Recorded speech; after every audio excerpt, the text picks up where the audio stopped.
students, welcome back our economics class. Today we are discussing about a new topic, that is subsidies and industrial policy resolution 1956.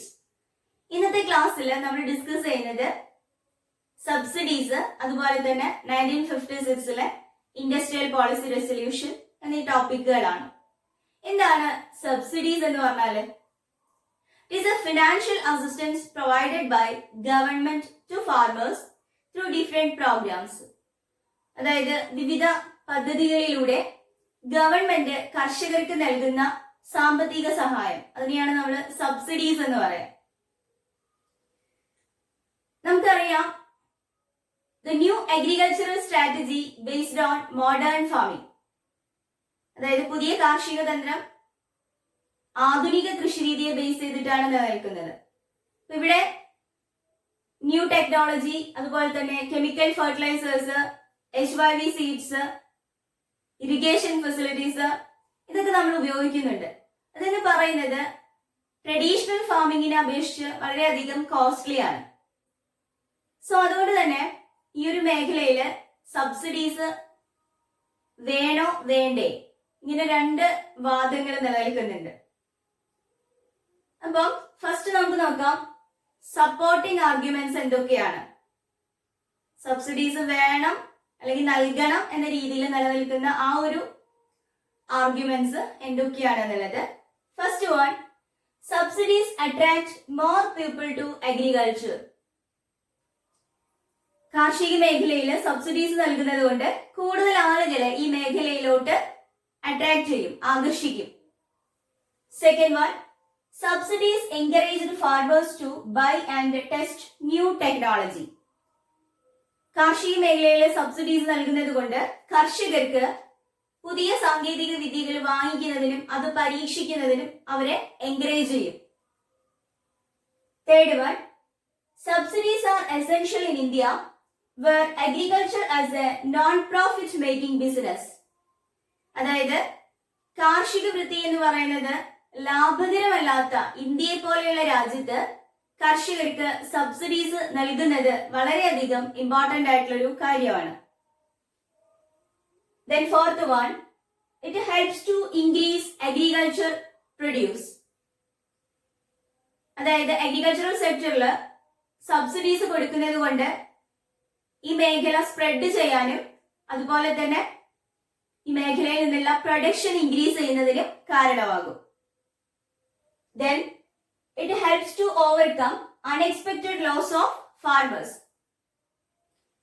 അതായത് പെട്ടെന്ന് ഉണ്ടാകുന്ന പ്രയാസങ്ങളിൽ നിന്ന്, അതായത് ഇപ്പം വെള്ളപ്പൊക്കം, അതുപോലെ വരൾച്ച, ഇങ്ങനെയുള്ള കാര്യങ്ങളൊക്കെ അൺഎക്സ്പെക്റ്റഡ് ആയിട്ട് ഉണ്ടാകുമ്പോൾ അതിൽ നിന്നൊക്കെ രക്ഷ നേടുന്നതിന് ഈ ഒരു മേഖലയിൽ കർഷകർക്ക് സബ്സിഡീസ് നൽകുന്നത് കൊണ്ട് അവർ വളരെയധികം ഹെൽപ്പ് ചെയ്യുന്നുണ്ട് എന്നുള്ളതാണ്. അതായത് പെട്ടെന്ന് വരുന്ന നഷ്ടങ്ങളിൽ നിന്ന് കരകയറുന്നതിന് ഒരു പരിധി വരെ ഈ മേഖലയിൽ നൽകുന്ന സബ്സിഡീസ് കർഷകരെ ഹെൽപ്പ് ചെയ്യുന്നുണ്ട്.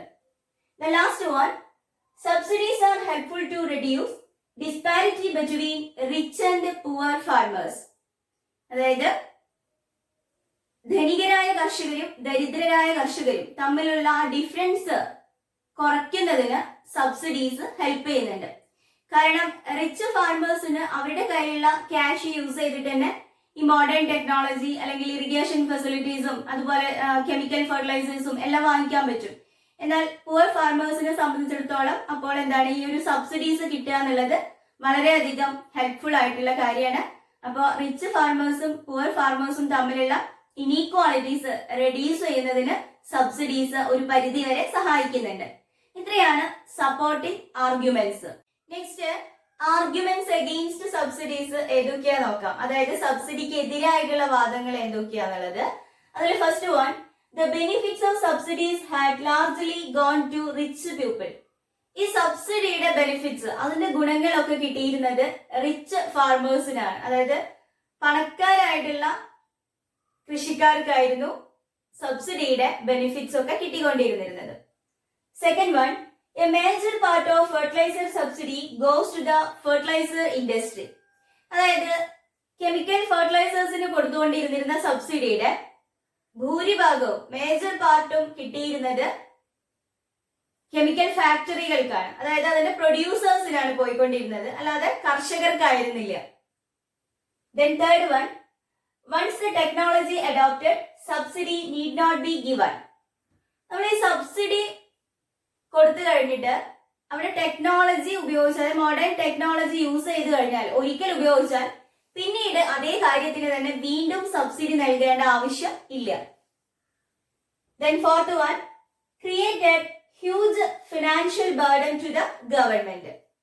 ഈ അഗ്രികൾച്ചറൽ സെക്ടേഴ്സിന് സബ്സിഡീസ് കൊടുക്കുന്നത് കൊണ്ട് ഗവൺമെന്റിന് വലിയൊരു സാമ്പത്തിക ബാധ്യത വന്നു ചേരുന്നു.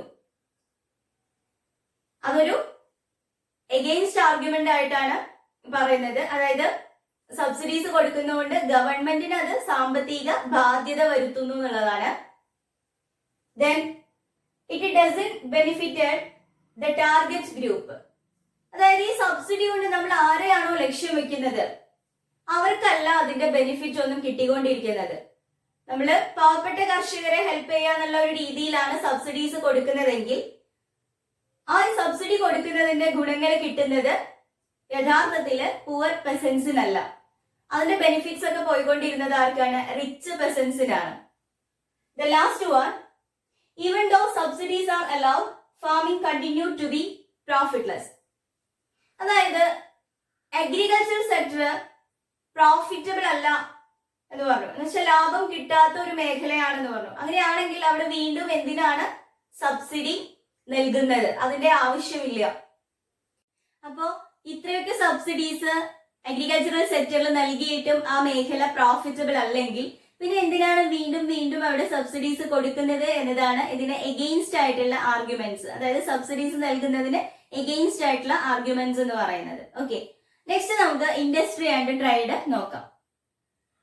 നമുക്കറിയാം ഒരു രാജ്യത്തിന്റെ എക്കണോമിക് ഗ്രോത്ത് അല്ലെങ്കിൽ ഡെവലപ്മെന്റ്, അതുപോലെ തന്നെ ആ രാജ്യത്ത് പെർമനന്റ് ആയിട്ട് ജോബ് ക്രിയേഷൻ ഒക്കെ നടക്കണമെങ്കിൽ അവിടെ ഇൻഡസ്ട്രിയലൈസേഷൻ നിർബന്ധമാണ്, അല്ലെങ്കിൽ വ്യവസായവൽക്കരണം കൂടിയേ തീരൂ, അല്ലെ? സോ നമുക്ക് ഫ്രീഡം കിട്ടുന്ന സമയത്ത് ഇന്ത്യയില് ജൂട്ട് ഇൻഡസ്ട്രീസ്, അതുപോലെ തന്നെ cotton industries, iron and steel industries ഒക്കെ ചെറുതായിട്ട് ഡെവലപ്പ് ചെയ്ത് തുടങ്ങിയിരുന്നു. അതുപോലെ തന്നെ നമ്മുടെ രാജ്യത്ത് ഇൻഡസ്ട്രിയലൈസേഷന് മുൻകൈ എടുത്തത് ഗവൺമെന്റ് ആണ്. അത് എന്തുകൊണ്ടാണ് ഗവൺമെന്റ് ലീഡർഷിപ്പ് എടുത്തത് എന്ന് ചോദിച്ചാൽ അതിന് 2-3 റീസൺസ് ഉണ്ടായിരുന്നു. അതിൽ first one, we adopted socialist pattern of society. അവർ economic policy had a socialist bias. നമ്മൾ സ്വീകരിച്ചത് ഒരു സോഷ്യലിസ്റ്റ് സൊസൈറ്റിയാണ്, അല്ലെങ്കിൽ സമൂഹത്തിനെ സോഷ്യലിസ്റ്റ് സമൂഹമായിട്ട് മാറ്റാനായിരുന്നു ഇന്ത്യക്ക് ഫ്രീഡം കിട്ടിയപ്പോൾ ഗവൺമെന്റിന്റെ ഒരു പോളിസി എന്ന് പറയുന്നത്. സോ അതുകൊണ്ട് തന്നെ നമുക്കൊരു നമ്മുടെ നയങ്ങൾക്കൊക്കെ ഒരു സോഷ്യലിസ്റ്റ് ചായ്വ് ഉണ്ടായിരുന്നു. അതുപോലെ തന്നെ at the time of independence the private sector didn't have enough resources for large investment. നമുക്ക് ഫ്രീഡം കിട്ടിയ സമയത്ത് ഇന്ത്യയിൽ ഉണ്ടായിരുന്ന പ്രൈവറ്റ് സെക്ടറിന്, സ്വകാര്യ മേഖലയ്ക്ക് ഒരു ഹ്യൂജ് എമൗണ്ട് ഇൻവെസ്റ്റ് ചെയ്യാനുള്ള ശേഷി ഉണ്ടായിരുന്നില്ല. നമുക്കറിയാവുന്നതാണ്, കാരണം ഒത്തിരി പോപ്പുലേഷൻ ഉള്ള രാജ്യമാണ് ഇന്ത്യ, അതുപോലെ തന്നെ പോവർട്ടി ഒത്തിരി കൂടുതലുള്ള രാജ്യമാണ്. സോ അതുകൊണ്ട് തന്നെ ഇത്രയും വലിയൊരു തുക ഇൻവെസ്റ്റ് ചെയ്യുന്നതിനുള്ള ഒരു മാർക്കറ്റ് ഇന്ത്യയിൽ ഉണ്ടായിരുന്നില്ല. സോ അതുകൊണ്ട് തന്നെ ഇന്ത്യയില് ഇൻഡസ്ട്രിയലൈസേഷന് മുൻകൈ എടുത്തത് ഗവൺമെന്റ് ആയിരുന്നു. നെക്സ്റ്റ്, ഇൻഡസ്ട്രിയൽ പോളിസി റെസൊല്യൂഷൻ 1956, 1956 വ്യവസായ നയപ്രമേയം. ഇന്ത്യയിലെ ഒരുപാട് ഇൻഡസ്ട്രിയൽ പോളിസീസ് നടപ്പിലായിട്ടുണ്ടെങ്കിലും എല്ലാത്തിന്റെയും ബേസ് എന്ന് പറയുന്നത് 1956 IPR ആയിരുന്നു. അപ്പൊ ആ സമയത്ത് ഇന്ത്യക്ക് ഫ്രീഡം കിട്ടിയതിനു ശേഷം ഇന്ത്യൻ ഗവൺമെന്റ് സ്വീകരിച്ച ഒരു പോളിസി എന്ന് പറയുന്നത് കമാൻഡിംഗ് ഹൈറ്റ് പ്രിൻസിപ്പിൾ ആയിരുന്നു. എന്താണ് കമാൻഡിംഗ് ഹൈറ്റ് പ്രിൻസിപ്പിൾ എന്ന് പറഞ്ഞാല്? അതായത് ഇന്ത്യയിൽ നിലനിൽക്കുന്ന കീ ആൻഡ് ബേസിക് ഇൻഡസ്ട്രീസിന്റെ ഒക്കെ കൺട്രോള് ഗവൺമെന്റിനായിരിക്കും. ഇപ്പോൾ അയൺ ആൻഡ് സ്റ്റീൽ ഇൻഡസ്ട്രീസ്, അതുപോലെ തന്നെ ക്യാപിറ്റൽ ഗുഡ് ഇൻഡസ്ട്രീസ്, ഇതെല്ലാം എക്സ്ട്രീംലി കൺട്രോൾ ചെയ്യുന്നത് ഗവൺമെന്റ് ആണ്. ഇപ്പോ 1956 IPR പ്രകാരം നമ്മൾ ഇന്ത്യൻ ഇൻഡസ്ട്രീസിനെ അല്ലെങ്കിൽ ഇൻഡസ്ട്രിയൽ സെക്ടറിനെ 3 കാറ്റഗറി ആയിട്ട് ഡിവൈഡ് ചെയ്തു. ഇതിലെ ഫസ്റ്റ് വൺ എന്ന് പറയുന്നത് industries completely owned by state. First കാറ്റഗറിയില് വരുന്ന ഇൻഡസ്ട്രീസ് എല്ലാം ഗവൺമെന്റിന്റെ കൺട്രോളിലായിരിക്കും. ഇപ്പൊ നേരത്തെ പറഞ്ഞ പോലെ അയൺ ആൻഡ് സ്റ്റീൽ ഇൻഡസ്ട്രീസ്, അതുപോലെ തന്നെ ക്യാപിറ്റൽ ഗുഡ് ഇൻഡസ്ട്രീസ്, അങ്ങനെയുള്ള ഇമ്പോർട്ടന്റ് ആയിട്ടുള്ള ഇൻഡസ്ട്രീസ് ഒക്കെ കൺട്രോൾ ചെയ്യുന്നത് ഗവൺമെന്റ് ആണ്. ദെൻ സെക്കൻഡ് കാറ്റഗറി എന്ന് പറയുന്നത് industries which the private sector can co exist with public sector. Second category എന്ന് പറയുന്നത് അവിടെ പബ്ലിക് സെക്ടറും അതുപോലെ തന്നെ പ്രൈവറ്റ് സെക്ടറും രണ്ടും കൂടെ ഒന്നിച്ച് കൺട്രോൾ ചെയ്യുന്ന ഇൻഡസ്ട്രീസ് ആണ് സെക്കൻഡ് സെക്ടറിൽ വരുന്നത്. ദെൻ ലാസ്റ്റ് വൺ എന്ന് പറയുന്നത് industries were completely left to the private sector. മൂന്നാമത്തെ കാറ്റഗറി എന്ന് പറയുന്നത് അത്ര ഇമ്പോർട്ടന്റ് അല്ലാത്ത, പ്രാധാന്യമില്ലാത്ത ഇൻഡസ്ട്രീസ് ഒക്കെ കൺട്രോൾ ചെയ്യുന്നത് പ്രൈവറ്റ് സെക്ടർ ആണ്. അങ്ങനെ IPR പ്രകാരം ഇന്ത്യൻ ഇൻഡസ്ട്രീസിനെ 3 സെക്ടേഴ്സ് ആയിട്ട് തിരിച്ചു. ഫസ്റ്റ് വൺ, ഇമ്പോർട്ടന്റ് ആയിട്ടുള്ള ഇൻഡസ്ട്രീസ് അല്ലെങ്കിൽ ബേസിക് ഇൻഡസ്ട്രീസ് എല്ലാം കൺട്രോൾ ചെയ്യുന്നത് ഗവൺമെന്റ് ആണ്. ദെൻ സെക്കൻഡ് കാറ്റഗറി എന്ന് പറയുന്നത് ഗവൺമെന്റും ഒപ്പം പ്രൈവറ്റ് സെക്ടേഴ്സും, public and coexist private. അപ്പൊ രണ്ടും കൂടെയാണ് കൺട്രോൾ ചെയ്യുന്നത്. ദെൻ തേർഡ് വൺ എന്ന് പറയുന്നത് അത്ര ഇമ്പോർട്ടന്റ് അല്ലാത്ത ഇൻഡസ്ട്രീസ് ഒക്കെ കൈകാര്യം ചെയ്യുന്നത് പ്രൈവറ്റ് സെക്ടർ ആയിരുന്നു. ഈ പ്രൈവറ്റ് സെക്ടറിന്റെ ഗവൺമെന്റ് കൺട്രോൾ ചെയ്യുന്നത് ലൈസൻസിങ്ങിലൂടെയാണ്. ഈ ലൈസൻസിങ് എന്തിനാണ് നടപ്പിലാക്കിയെന്ന് വെച്ചാല് റീജിയണൽ ഇക്വാളിറ്റി കൊണ്ടുവരുന്നതിന് വേണ്ടിയിട്ടാണ്. അതായത് പ്രാദേശിക സമത്വം നടപ്പിലാക്കുന്നതിന് വേണ്ടിയിട്ടാണ് ഗവൺമെന്റ് ഈ ലൈസൻസിങ് സിസ്റ്റം വെച്ചത്. ഇത്രയാണ് 1956 IPR പോളിസിയുടെ ഫീച്ചേഴ്സ്. ഈ ടോപ്പിക് നന്നായിട്ട് പഠിക്കുക. ഇന്നത്തെ ക്ലാസ്സിൽ നമ്മൾ ഡിസ്കസ് ചെയ്തത് സബ്സിഡീസ്, അതുപോലെ തന്നെ സബ്സിഡീസിന് സപ്പോർട്ട് ചെയ്യുന്ന arguments, against arguments, then industrial policy resolution 1956.